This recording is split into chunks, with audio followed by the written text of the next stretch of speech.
السلام علیکم پاکستانیوں، آج پاکستان کے اداروں کی بقا کا سوال پیدا ہو گیا ہے، کیونکہ جس ملک کے ادارے تباہ ہو جائیں، بے توقیر ہو جائیں، اس ملک کی سلامتی کو، اس ملک کی بقا کو خطرہ ہو جاتا ہے۔ میں اپنے نیوٹرلز کو اور اداروں میں بیٹھے ارباب اختیار کو بتانا چاہتی ہوں کہ آپ ڈالر سے کاغذ کی کشتیاں بنا کر پاکستانیوں کی خرید و فروخت سے اللہ تعالیٰ کے نظام میں خداوندی کے قانون کو آپ تبدیل نہیں کر سکتے۔ اگر آپ سمجھتے ہیں کہ مال و دولت سے اقتدار و حکومت کا قیام ممکن ہے تو پھر آپ کو تاریخ انسانیت کو دیکھنا ہوگا کہ اللہ تعالیٰ کے قانون کے مطابق نمرود کی امپائر کو ایک مچھر کے ڈرون سے فنا کیا گیا۔ اور اگر آپ سمجھتے ہیں اختیارات کے بیجا استعمال کی طاقت سے آپ اللہ تعالیٰ کی مخلوق پہ خلق خدا کی آواز کو بند کر سکتے ہیں، تو پھر آپ کو فرعون کے لاؤ لشکر کو فرات کی نرم موجوں میں فنا ہوتے ہوئے عبرت کا نشان بنتے ہوئے آپ کو دیکھنا چاہیے۔ میں اپنے نیوٹرلز کو اور اپنے ملک کے جج صاحبان کو کہتی ہوں کہ اگر آپ اپنے اختیار کی طاقت سے اور اس کے بیجا استعمال سے پاکستانیوں پر ظلم کر کے ان کی آواز کو بند بھی کرنا چاہیں، تو کیا آپ اقوام عالم کی نگاہوں کو بند کر سکیں گے، یا آپ کی کارکردگی پر اٹھنے والے سوالوں پہ کو آپ بند کر سکیں گے؟ اقوام عالم آپ کو دیکھ رہی ہے کہ آپ نے اس شخص کے اوپر یلغار ڈالی ہوئی ہے جو امت مسلمہ کی آواز بنا، جو محافظ لا الہ بنا، جو محافظ ناموس رسالت بنا، جو اپنی قوم کی آواز بنا ہوا ہے، جو اقتدار کی کرسی پہ نہ ہوتے ہوئے بھی 22 کروڑ کا وزیر اعظم بنا ہوا ہے۔ میں اپنے اداروں سے کہتی ہوں کہ دن کے خواب کی کوئی حقیقت، کوئی تعبیر نہیں ہوتی، لیکن دن کی کتنی تلخ حقیقت ہو، کتنی خوفناک ہو، جو کہ عمران خان آپ لوگوں کے لیے ایک خوفناک حقیقت ہے، اس کو قبول کرنے کے علاوہ کوئی دوسری چارہ گری نہیں ہے۔ ہماری ادارے کی، عدلیہ کے جج صاحبان کے غیر آئینی، غیر قانونی 22 فیصلوں کو دیکھتے ہوئے پاکستان کی عدلیہ کا وقار زمین بوس ہو گیا ہے۔ اقوام عالم کی عدلیہ کی ریٹنگ میں پاکستان کی عدلیہ 130ویں نمبر پر تھی، اب وہ نیچے سے پہلے نمبر پر ہو گئی ہے۔ میں ان جج صاحبان کو وارن کرتی ہوں کہ اگر آپ اپنی اسی طرح کی کارکردگی اور قانون کی، آئین کی دھجیاں اڑاتے رہے، اگر آپ مستعفی ہو جائیں یا ریٹائرمنٹ کے بعد دنیا کے کسی ملک میں جا کے سکونت اختیار کرنا چاہیں، تو آپ کا حال وہی ہوگا جو آج نواز شریف کا ہو رہا ہے، کہ نواز شریف عزت سے دنیا کے کسی کونے میں سکونت اختیار نہیں کر پا رہا۔ اسی طرح میں اپنی اسٹیبلشمنٹ کو کہتی ہوں کہ آپ نے اپنی کارکردگی سے اپنے آپ کو نیوٹرل کر کے پاکستان کی فوج کو کے وقار کو زمین بوس کر دیا ہے۔ پاکستان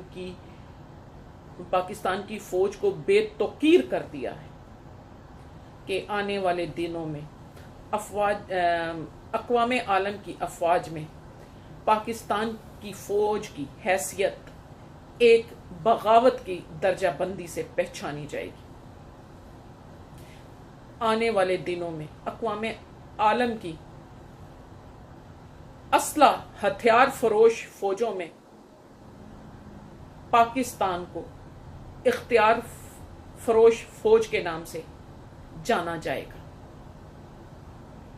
کہ اس فوج کے جرنلوں نے اپنا اختیار چند ڈالروں کے عوض میں بیچ کے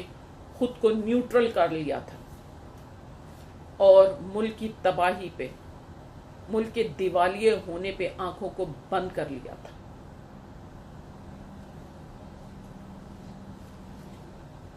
ابھی بھی وقت ہے کہ اپنی غفلت کی نیند سے جاگ جائیں اور پاکستان کی گرتی معیشت کو پاکستان کے صحیح ہاتھوں میں دے کر پاکستان کو دیوالیہ ہونے سے بچا لیں۔ پاکستانیوں، جس تیزی سے ڈالر کی اڑان ہے اور جس تیزی سے پاکستان کا روپیہ گر رہا ہے، ڈالر کی اڑان پاکستان کے قرضوں میں اضافہ کرتی جا رہی ہے اور روپے کی بے قدری پاکستان کے ریزرو میں کمی کرتی جا رہی ہے۔ یہی تو دیوالیہ ہے۔ اور دیوالیہ کسے کہتے ہیں؟ کہ کسی ملک کے اثاثے زمین بوس ہو جائیں اور قرضے آسمان کو چھونے لگیں۔ تو کیا نیوٹرل میں اگر اتنی بھی عقل نہیں اور ججوں میں اتنی بھی عقل نہیں تو یہ ہم پہ بوجھ بنے کیوں بیٹھے ہوئے ہیں؟ اگر ہم ایک عام فہم شہریوں کو یہ خیال ہے، یہ نالج ہے کہ جب کسی ملک کے کرنسی زمین بوز ہو تو اس کے جو قرضے ہیں بڑھ جاتے ہیں، اگر کسی ملک کی کرنسی کی قیمت گرتی جائے تو اس کے ریزرو جو ہیں ختم ہوتے جاتے ہیں، اور اگر وہاں ڈالر کی قیمت بڑھتی جائے، ڈالر کی اڑان بڑھتی جائے تو قرضے بڑھتے جاتے ہیں۔ اگر ہمارے نیوٹرلز کو اتنا بھی سینس نہیں ہے تو انہیں ان عہدوں پہ، ان اداروں میں رہنے کا کوئی اختیار نہیں۔ میں ارباب اختیار کو، اداروں میں بیٹھے ارباب اختیار کو وارن کرتی ہوں اس سے پہلے کہ عوام آپ کو دیا ہوا اختیار اور آپ پہ جسم پہ وردی کو پھاڑ کے اتار لے، اپنی کارکردگی کی طرف واپس آئیں، اداروں کو مستحکم کرنے کی کوشش کریں۔ یہ قوم آپ کو معاف نہیں کرے گی۔ اسی طرح اگر نیوٹرل بھی مستعفی ہو کے یا ریٹائر ہو کے ملک کے کسی کونے میں سکونت اختیار کرنا چاہیں تو میں کہتی ہوں وہاں کے شہری آپ کو اتنی لان تان کریں گے کہ آپ دنیا کے کسی کونے میں اپنا منہ نہ چھپا سکیں گے۔ نیوٹرلز کے لیے تو ابھی جہاں نواز شریف سیاست دانوں کے لیے، امپورٹڈ حکومت کے لنڈا بردار وزیروں کے لیے عبرت ہیں، وہیں ہمارے نیوٹرل کے لیے جنرل مشرف بھی ایک عبرت کا نشان ہے۔ یہ تمام ہمارا نیوٹرل اور لنڈا بردار وزراء حج کی سعادت حاصل کر کے آئے تھے، اور اس کے بعد حج کرنے کے بعد اس لیے کہتے ہیں مکے مدینے سب جاتے ہیں، حج سب کا نہیں ہوتا، کچھ لوگ پھر کے آتے ہیں، جیسے کہ ہمارے نیوٹرل اور لنڈا بردار وزیر امپورٹڈ حکومت کے وہاں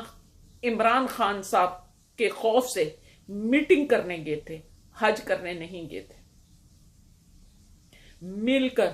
سعودیہ حکومت کے پاؤں پڑنے گئے تھے، جس میں انہیں بری طرح ناکامی ہوئی۔ پاکستانیوں، ملک کی بقا کے لیے، اداروں کی بقا کے لیے آواز اٹھاؤ۔ یہ ادارے تمہارے ہیں، اس ملک کے اثاثے تمہارے ہیں، تمہارا جینا مرنا اپنے ملک کے ساتھ ہے۔ یہ تو پتلی گلی سے نکل جائیں گے، لیکن اس بار بہت مشکل لگ رہا ہے۔ یہ دن کے خواب دیکھ رہے ہیں کہ ملک کا دیوالیہ کر کے، کہ عمران خان جب اگر اقتدار لے بھی لے تو ملک کا ایسا دیوالیہ ہو جائے، لیکن عمران خان اس کا نام ہے، وہ کام ہی مشکل وقتوں میں کرتا ہے، کیونکہ وہ کچھ کرنے کے لیے آتا ہے۔ آپ سب لوگ تو کچھ لینے کے لیے آتے ہیں، وہ عوام کو دینے کے لیے آتا ہے، آپ عوام کو لوٹنے کے لیے آتے ہیں۔ اس لیے ملک کا کتنا بھی دیوالیہ ہو گیا ہو، عمران خان اس پہ محنت کرے گا، جیسے وہ کرکٹ میں ہاری ہوئی اپنی پاکستانی ٹیم پہ محنت کر کے اس نے ورلڈ کپ کو ون کر لیا تھا، جو کہ پنجاب اسمبلی کی ووٹنگ کے لیے پھر انہوں نے اپنے ناپاک ارادوں کو ظاہر کرتے ہوئے خرید و فروخت کا بازار گرم کر دیا ہے۔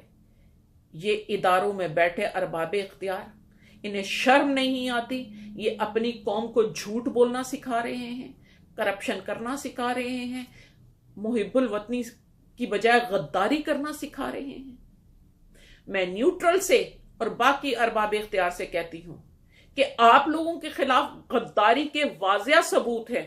یہ کیسے ہو سکتا ہے گھر میں چوکی دار رکھو اور اس کے سامنے گھر لٹ رہا ہے اور وہ نیوٹرل رہے، وہ خاموش رہے، وہ اپنے ہتھیار کو، اپنی تلوار کو میان میں رکھ لے، جبکہ اسے تلوار چلانا تھی؟ تو پاکستانیوں، لگتا تو یوں ہے ہمارے نیوٹرل اپنا ہتھیار چلانا ہی نہیں چاہتے، کیونکہ انہوں نے اپنے ضمیر بیچ دیے ہیں۔ اس لیے ملک کا دیوالیہ ہونے دے رہے ہیں کہ تاکہ جب ملک دیوالیہ ہو جائے تو ان کے پاس جواز آ جائے کہ اب ہم یہ اپنے ہتھیار غیر ملکیوں کے حوالے کر کے تمہارے لیے قرضے لے رہے ہیں، تاکہ انہیں لڑنا نہ پڑے۔ کیونکہ ان ہتھیاروں کو بنانے والے ریسرچر سینٹروں کے فادر ڈاکٹر قدیر خان کو کنارے لگایا گیا، انہیں نظر بند کر کے پاکستان کی ترقی کو روکا گیا، پاکستان کی حفاظت کے سامان کو، پاکستان کی بقا کو خطرے میں ڈالا گیا۔ آج عمران خان پہ نہیں، یہ وار پاکستانی قوم پہ ہے، یہ جنگ پاکستانی قوم کی ہے۔ پاکستان کی 70 سالہ تاریخ گواہ ہے کہ جس محب الوطن نے پاکستان کی کشتی کو کنارے لگانے کے لیے، ترقی کے راستے پر ڈالنے کے لیے ذمہ داری اٹھائی اور اپنی جان قربان کرنے کی کے ارادے سے کوشش شروع کی، ملک کے نیوٹرلز نے ان پہ غداری کا الزام لگا کے، توہین رسالت کا الزام لگا کے ان کی زندگیوں کو خطرہ لاحق کر دیا، انہیں نظر بند کر دیا، یا انہیں زندگی سے ہاتھ دھونا پڑے۔ پاکستانیوں، پچھلے 70 سالوں کا قرض ہے تمہارے ہیروز کا تمہارے کاندھوں پہ۔ تمہارے ہیروز کی زندگیوں کو ختم کیا گیا، جو بھی تمہارے لیے ترقی کا باعث بنے، جو بھی تمہارے بچوں کی بقا کے لیے کچھ کرنا چاہتے تھے، جو بھی تمہیں دنیا کی اقوام عالم میں پروقار مقام دینا چاہتے تھے۔ اس لیے پاکستانیوں، اگر ادارے کمزور ہوں، اگر اداروں کو چاہیے کہ ان میں جو چند بھیڑیں اس کنویں کے کتے کی طرح ہیں، انہیں باہر نکال کے اداروں کو پاک کیا جائے، اداروں کو اپنے پاؤں پہ کھڑا کیا جائے اور اداروں کو مضبوط کر کے پاکستان کی بقا کو یقینی بنایا جائے، پاکستانیوں کے تحفظ کو یقینی بنایا جائے۔ پاکستانیوں زندہ باد، پاکستان پائندہ۔